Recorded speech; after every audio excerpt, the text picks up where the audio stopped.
Okay, here we go. Video 3 on the inner peace process by J.P. Bailey. We're talking about things that we do or feel as adults if we were raised in an emotionally abusive, neglectful, or toxic family. So we're on number 11. I have trouble accepting any kind of love because growing up it was always given with strings attached or used as a tool for manipulation. I don't trust that others have the capacity to love me unconditionally, so I hide away parts of myself. I like that, parts of myself, because that's what we're doing, working with parts. Never allowing myself to experience the vulnerability that comes with being loved, chosen, and accepted by others. So that's good insight, but they're stuck. They can't get to this place of being loved by others, and they kind of know why, but they don't know what to do about it. So what I'm saying is we're going to do the inner peace process on these issues to help. So again, where do you feel it in your body? You ask the 5 sense questions. You put it in the left hand. You've asked the left hand the questions. Now you hold out your right hand and you're going to say these 9 words, these resource states, and after each word you basically pause a few seconds so that you can really feel them or remember a time when you felt the word, or just imagine, using your imagination, what the word might feel like. So that's all you do. I say the word and you imagine putting it in your left hand and imagine feeling it. This is called bringing up resource states. Okay, so you ready? Here we go. So in your right hand, I want you to put love, strength, courage, gratitude, centeredness, faith, energy, power, and lastly put compassion in your right hand, especially, and here's the key, compassion for yourself for having gone through all this. It's very hard to get to compassion before pulling up all these other resourceful states of love, what we love, strength, times we were strong, courage, times we were scared but we pushed through anyway. Gratitude, all the things we're grateful for, even if it's just the roof over our head. Feeling centered and grounded, getting a sense of that for a few moments. And then your faith, whether it's faith in a higher power, faith in life, faith in yourself, just a sense of faith, of hope. Then putting all your energy there in your right hand, all your personal power, the power to act and move and do things. Then we're ready for compassion because we have all these strengths and resources, and then we can call in the compassion to sort of look at our past self or look at the part of us generating the upset or the trigger and have compassion. I mean, poor baby, you just been through so much. I feel for you. I feel empathy for you and compassion. And you just, let that sink in for a few seconds, feeling that compassion for yourself.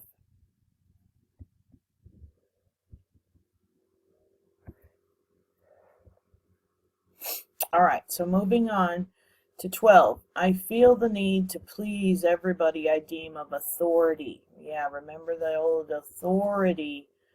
I've got a couple of words to say about authority figures, okay? And thus have a hard time getting my needs met.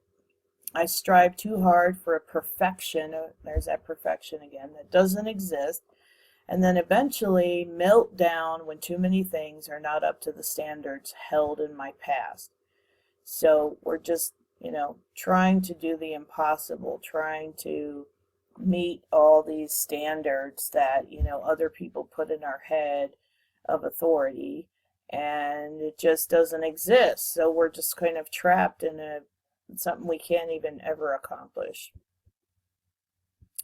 So for that, Okay, so the fear of not being perfect, the fear of being punished, the fear of being rejected, the fear of being criticized, ridiculed, abandoned, hurt, etc., by authority figures, which can be parents, teachers, the government, society as a whole, people older than you, bosses, anyone that has a position of power or authority. It's still fear. Fear is fear. Fear is anxiety. Anxiety is fight or flight. It's a part of you that was programmed to trigger this anxiety and fear when you have to do anything that others see where you need their approval, which is, you're constantly doing that because we're constantly needing to do things and then we're looking for approval and then we don't get it. So then we don't want to try, and there we go in that cycle. So when you're feeling that feeling the most, that fear and anxiety, when you're feeling it the most, where do you feel it in your body? Do you get a lump in your throat?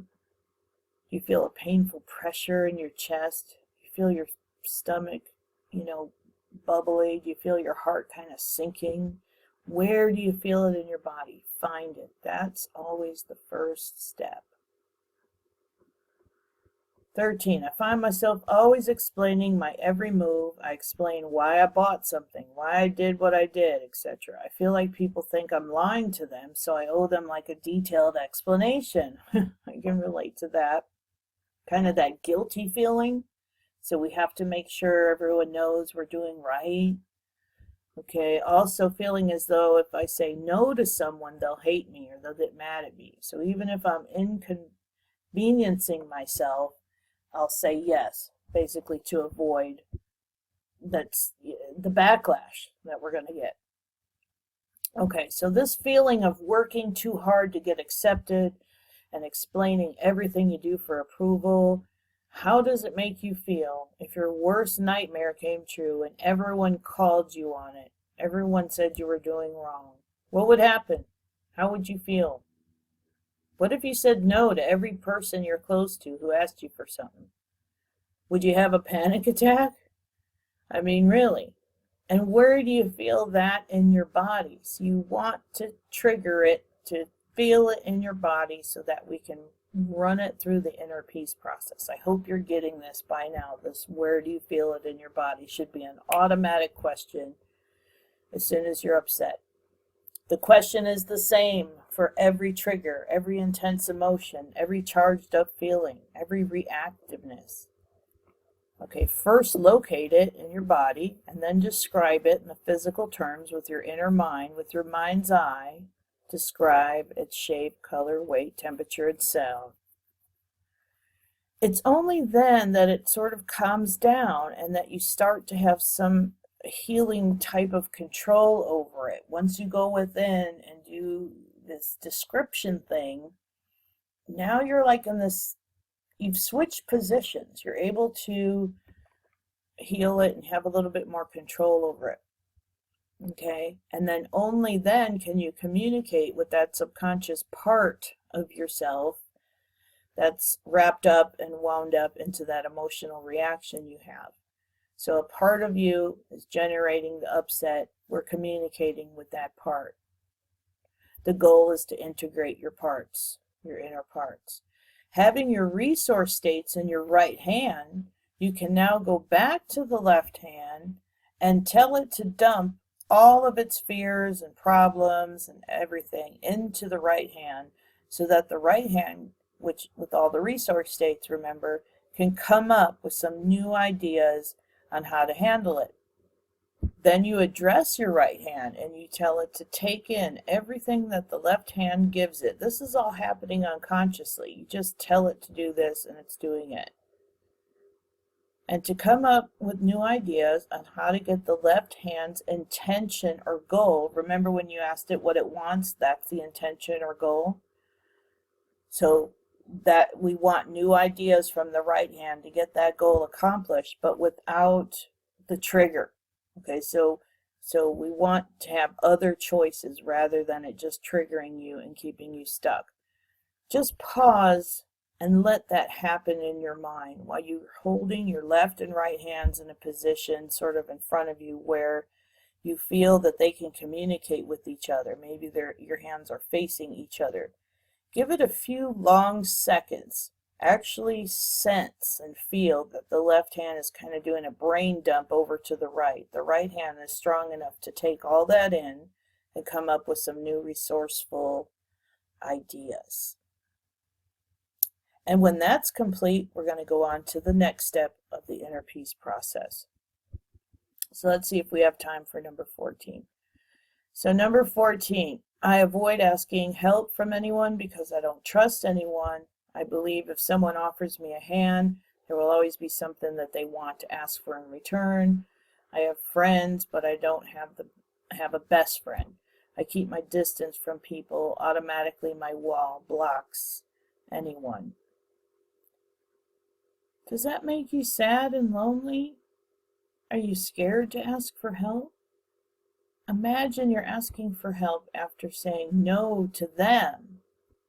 When they ask you for help, imagine you say no, and then now you have to ask them for help. What feeling comes up? Get upset about it. Feel it in your body so you can start communicating with the inner part of you that's generating this pattern. Repeat every time you get triggered. Repeat this process, over the next 90 days, every time you get triggered, and a year from now, you will look back and see a huge difference. It just doesn't come up as much or as often or hurts as bad or holds you back as much. It's a light instead of a heavy trigger. It's also way more manageable. The trick is in repeating the inner peace process over and over again, practically once a day for 90 days to really clear up huge patterns these feelings are all connected with. And then after that, sort of use it as needed, or at least once a week or so, and go from there. You'll always have it as at your disposal to use anytime you get triggered, upset, or scared. Once you use it a few times, it's hard to forget. It's very easy to memorize, and like I said, I'll give you a cheat sheet. I'm about out of time. I don't know if I can get to 15 in the next couple of minutes. Let's see, 15 is I have attachment issues, trust issues, paranoid everyone will leave me. A lot of this is part of my borderline. My sudden divorce also contributed to these behaviors. Well, after you feel it in your body, ask it the main questions, put it in your left hand, and then put your resources in your right hand, and then have them communicate. It's now time to tell both hands when they're ready to move towards each other and come together until they're holding each other, holding your hands together to symbolize both emotionally, subconsciously, and physically that you are now forming a new part, a super part, and this part will continue to help you in life get what you want without the old emotional charge. We're going to get the goal accomplished without the old emotional charge. The resources will continue to help generate new ideas for you in the next 24 hours and into the future, and we'll give you one or two, maybe even in the next 5 minutes, new ideas. The healing will continue unconsciously for a few days after this process. And even now, as you open your eyes, shake your hands out, feel your butt in the chair, and come back to the room here and now. Pause, pause, pause. Then stretch a little bit. And then let's see how you're doing or how that was for you. And then now go back to that original fear, upset, or trigger, or whatever the original feeling was, and see how it feels now after you've done the inner peace process steps that I've outlined. That's when you can really tell the difference. And people do every single time feel completely different from when they started. And it only takes about 10 to 15 minutes to run through these questions. The pausing makes it feel like you're down for a long time going within, because there's no sense of time when you go within. But it happens pretty quickly, and it's a pretty profound thing when this issue gets, changed and transformed and way, way less intense charge. So I'll see you on the next video.